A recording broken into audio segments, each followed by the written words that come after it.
Satu garis panduan baharu perlu dikuatkuasa bagi memastikan setiap pemilik kenderaan bertanggungjawab sehingga kenderaan mereka dilupuskan.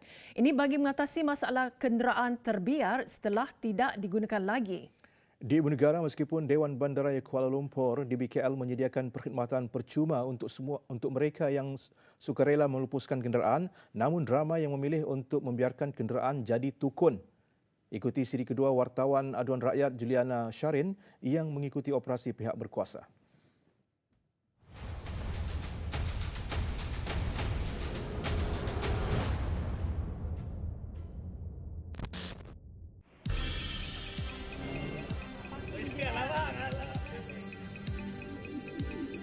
Tiada alasan kereta terbiar di jalanan di Ibu Negara ini sehingga bertahun lamanya, melainkan ada yang tidak kena dengan pemiliknya.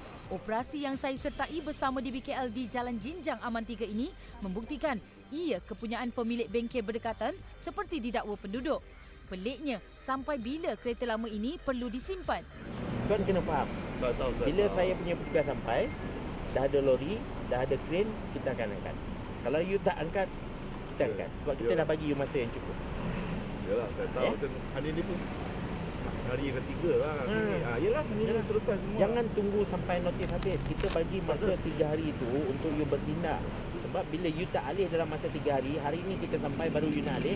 Tak ada. Ada banyak. Kita ada alih. Kena alih, ada alih. Bukan tak ada alih. You kena proaktif untuk bertindak. Dah, sudah sepuluh alih. Itu apa kita ada alih. Okay, I cakap dengan you, bila I punya kren sampai, kalau you tak angkat, kita angkat. Cabarannya adalah apa yang kita lihat sekarang ni. Kita mengeluarkan notis bagi tempoh pada diorang selama 3 hari, 7 hari. Tapi tindakannya tidak diambil. Dan pada masa kita datang kat sini untuk buat tindakan, masa itulah diorang ni dengan kita tengok bawa krennya, masa inilah masa untuk dia nak mengalihkan kenderaan. Dakwa penduduk kenderaan tersadai di Desa Petaling ini dijadikan stor oleh peniaga juga benar. Ketika penguatkuasaan sedang mengalihkannya, datang terlibat seorang lelaki yang mengakui van ini miliknya. Memang kita dah letak notis. Sama ada tuan lalai melihat notis atau bagaimana.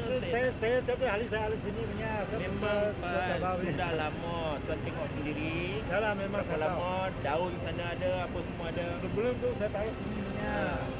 Lelaki ini merayu agar keretanya dilepaskan dan mengakui kenderaan ini sudah setahun dibiarkan.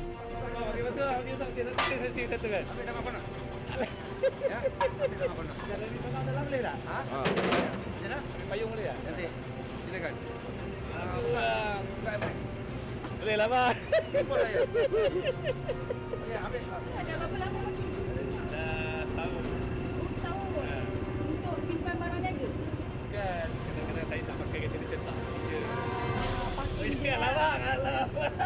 Mengikut SOP DBKL, bagi yang mahu membuat tuntutan kepada kenderaan tersadai yang diambil tindakan akan dikenakan kompaun RM100, caj memindahkan RM100, juga upah simpanan RM10 sehari.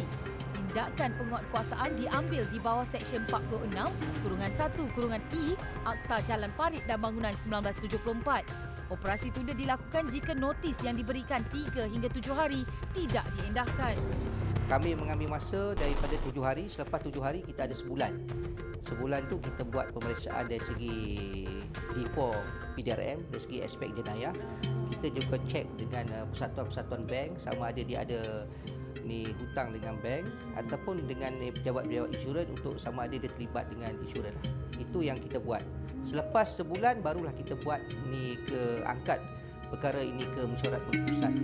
3,066 buah kenderaan tersadai ditunda di BKL pada 2018. Daripada jumlah itu, 1,019 kenderaan dilupuskan.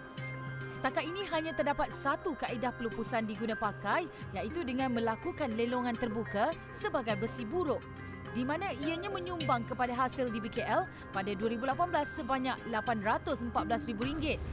DBKL turut mencadangkan agar pindaan akta dilakukan bagi membolehkan kenderaan tersadai yang masih dalam keadaan baik dijual terus kepada orang awam.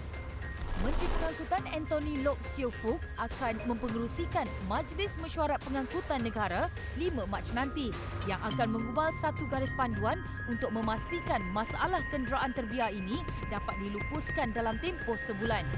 Depo tunda kenderaan yang buruk dan rosak di Taman Konot ini baru saja dibuka Februari tahun lalu. Bagaimanapun, ia telah memenuhi kapasitinya iaitu 1,500 kenderaan. Ini kerana dimaklumkan bahawa antara 7 hingga 10 kenderaan dibawa ke depo ini setiap hari.